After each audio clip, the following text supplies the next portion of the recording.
Como una no es ninguna, hoy aprenderemos a pluralizar en nuestro Keswasimi.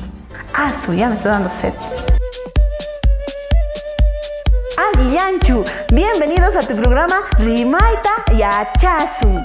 Hoy aprenderemos cómo transformar las palabras singulares a plural en nuestro Keswasimi.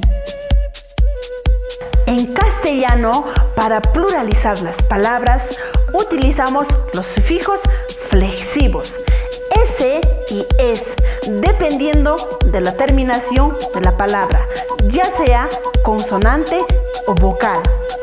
En el quechua, para pluralizar, utilizamos el sufijo kuna, aunque la palabra termine en consonante o en vocal.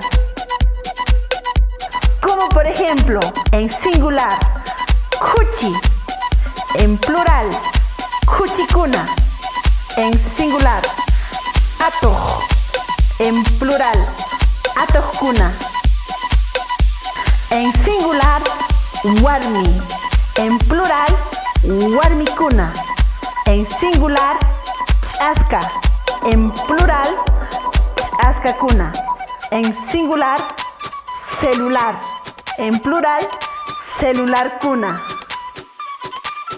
Recuerda que en el quechua es más fácil convertir las palabras en plural, solo usando el sufijo kuna.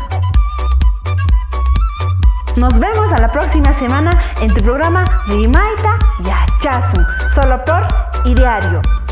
Tupananchiskama.